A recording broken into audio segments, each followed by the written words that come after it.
A lot of people don't actually know how to get there or what to do when it's going on. So, I was at this event last weekend for parents who were estranged from their children, and I was a guest speaker. And there were so many parents who did not know, really had no idea why their children weren't talking together anymore. And it's kind of staggering to be around all these parents who really don't have any idea why this has happened to them, and they're suffering hugely. So instead of going down that rabbit hole, what I really want to be doing as I encourage people to check out my own work is to understand what family reconciliation actually takes. So most people want it, but far fewer are prepared for what you actually have to do to get there. So here is an honest look at the three commitments that can actually make it real. And this is from an article I published yesterday on Reach Out Recovery. So I will put it in the comments so that you can see it and have access to it. So family reconciliation after family estrangement is one of the most talked about goals in recovery, and it's actually one of the least understood. And people say that they want it and they really mean it, but wanting it and being prepared for what it actually requires are two very, very different things.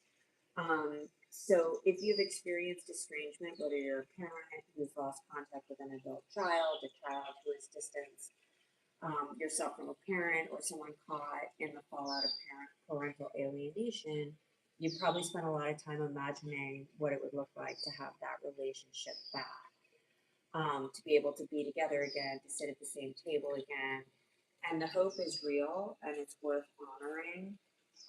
But hope alone doesn't rebuild a fractured family. So, we've spent years over here at Reach Out Recovery writing about it, researching, and trying to understand as much as we can about reconciliation and when it actually works. And it comes down to a few basic things. And they are commitments, and commitments are things that take a lot of work. So you always want to be really honest about that. So these are commitments that are going to be uncomfortable. These are commitments that you have to continue working on when nobody is looking. And it's okay to be uncertain about some of these commitments and to even consider how you feel about them. You may feel differently on different days, but the first thing, and I come from an estranged family that is reconciled, and this is fundamentally a fact. You simply can't do it without this. You have to commit to your own healing. You can't just point the finger at a family member and go over and over all of the things that they have done wrong, or all the ways they've hurt you, or why you don't understand why they have left you. And this is the commitment that most people skip, they rush, or they mistake for something that they've already done. So this isn't explaining your side over and over to your friends or your siblings or anyone who is listening. This is a commitment that takes deep work on yourself. Um, and it really asks you to look at yourself and the patterns that you brought into the family system before the estrangement ever began. This is about your attachment style. This is about the wounds that shaped you from your childhood. This is about how you fight with somebody else. This is about how you either shut down or lash out. So your role, not their role, it's about your role in the family and the conflict that you participated in that led to the break. Okay. So unfortunately, I'm sad to tell you what that means is real therapy. This is not the kind of group work where everybody just validates your versions of events. And this is not a therapist who simply reflects your pain back at you. This is excavation, the kind that asks uncomfortable questions and sits with uncomfortable answers. Can you name specifically what you contributed to the conditions that led to this estrangement without referencing what the other person did first. So, does that make sense? Can you actually say what you did and what you contributed without bringing the other person into it? And just so we're really clear about what that means, in my own family situation, um, I had to acknowledge that when I was young and difficult in my ways, that that was really chaotic and difficult for parents. And that's not always easy. That's not something you want to admit. But in order for us to reconcile, I had to be accountable for the things that I had brought into the family. And if somebody said, hey, when you were like that, you were abusive, I have to say, okay, and be accountable for that and say, I'm sorry, and not just say, I'm sorry, but mean it and act in different ways. So I know that question may feel unfair to a lot of people because it may feel that you've been treated unjustly and you're the victim. But people who cannot answer that question can't reconcile sustainably. They can make contact and they can have good conversations, but the old patterns will come back. They will reassert themselves and the distance will return. So it's a commitment to your own healing. It's mandatory. It's not selfish. It is not a detour from reconciliation. It's actually the foundation without which everything else collapses. So that is number one. You have to commit to your own healing apart from the relationship. And you have to commit to understanding what you brought to the relationship without just pointing out what the other person did too. Okay. Commitment number two is commitment to understanding before being understood.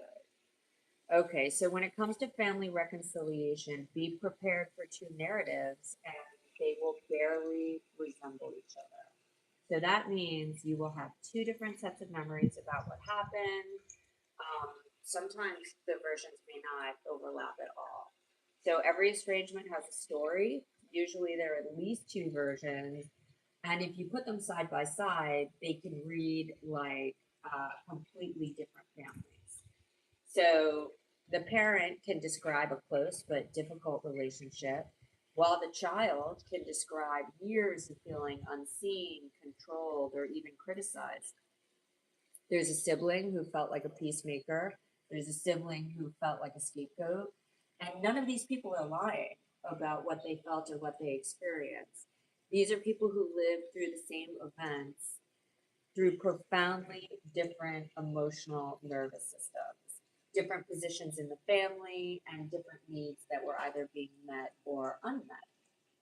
So, true family reconciliation, the kind that actually lasts, requires something most people find genuinely counterintuitive: the willingness to sit with your family member's version of events before you defend your own. So, how many of you out there can actually sit there and listen to somebody else describe you in unflattering ways, um, and accept it and not just get angry about it, but be able to listen in a constructive way? It's not easy. And when you listen like this, you can't interrupt, you can't explain, and you can't suddenly turn it around and make it about what your intentions were. So again, it's not asking you to agree. It's not asking you to capitulate or even to accept a narrative that you believe is unfair or completely inaccurate. It's asking you to genuinely try to understand how another person arrived at the story they're living in. What happened to them or through them that made this the meaning they made of your relationship. So this is where a lot of reconciliation attempts fail. Not at the first conversation, not at the second. They fail somewhere in the middle when one person feels that the other is only waiting for their return to talk, and then they stop trying. So this is the truth. People want to be heard before they're willing to listen. And while that's totally natural, the opposite is true in an estranged relationship, because in an estranged relationship, both people feel this way Um, and that means somebody has to go first and somebody has to offer understanding before they receive it. So, are you willing to be that person? Seriously, like, do you want to reconcile with people you're estranged from? Because if you really, really do, then part of it is really being able to understand where somebody else is coming from and where somebody else has been hurt before you get to voice your own feelings. Okay, this is the third commitment. I really think this is the most important because so last weekend at this event, a lot of parents pulled me aside and they were very worried that some kind of new relationship with their child was not going to be as good as the relationship they had with their child in the past. And here's the truth: the relationship is going to be different. There's absolutely nothing we can do. Oh, I see a comment. I've tried but chosen not to. Listen, I totally understand. And part of what we're doing here is we don't want anyone to have power over us. We're not listening to be abused. That's absolutely not, like, I totally agree with you. We want to stand in our own ground and true to our own narrative of what happened. But what I'm talking about is a little bit differently. It is also being able to, like, listen to them and hear what they say without, shutting them down. And they may be wrong, sometimes they're wrong. But this is the process of reconciliation, just being able to listen, whether you agree with it or not. Okay, the final thing is a commitment to a new relationship, not a restored one. So a lot of parents were like, the relationship isn't going to be the same. And the answer is like, no, it's not going to be the same. And I can't commit to you that it's going to be better.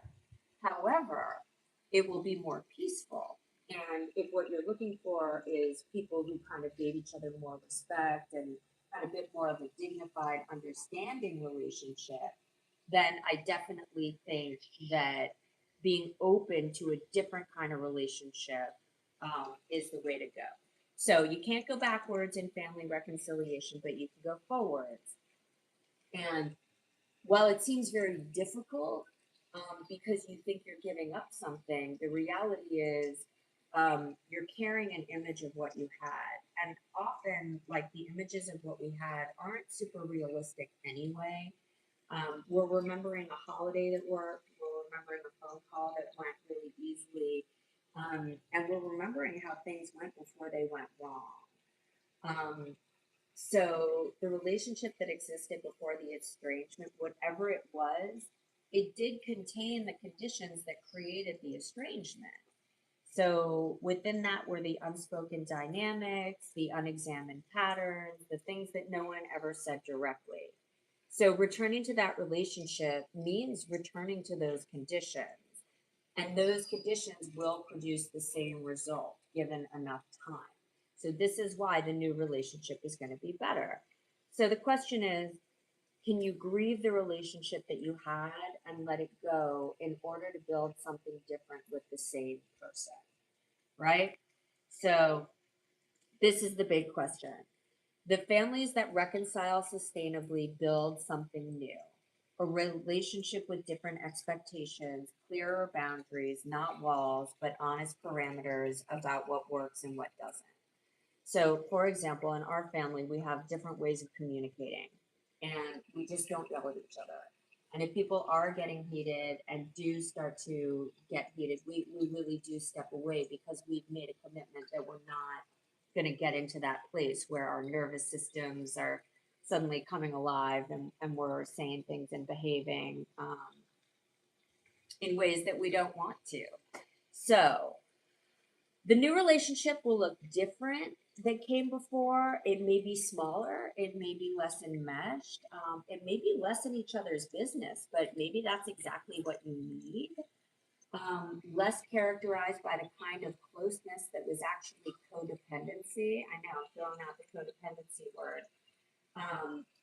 But sometimes we think that closeness was what we wanted, but it was actually a little bit codependent. And the closeness that we want is actually just being a reliable person for somebody. and knowing that somebody wants to be with us, isn't with us, just because of obligation. So this was a quickie today, and I appreciate everybody who is on here and listening and your comments. It makes this all worthwhile.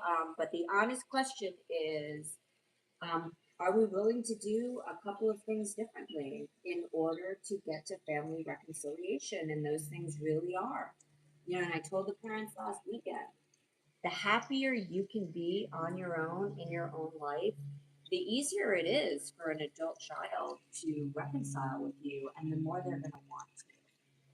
So that's the trick, to be working on yourself and healing apart from it, to commit to understanding what somebody else is going through, and kind of putting your pain behind it, and committing to a new relationship, not a restored one. So again, this is all in my new article that's up on Reach Out Recovery. Um, and also, we did a radio show about it, so I will post those in the comments. And as always, I appreciate all of you, and good luck to anybody who is going through any of this. And yeah, follow us, like us, and we'll be back next week for more.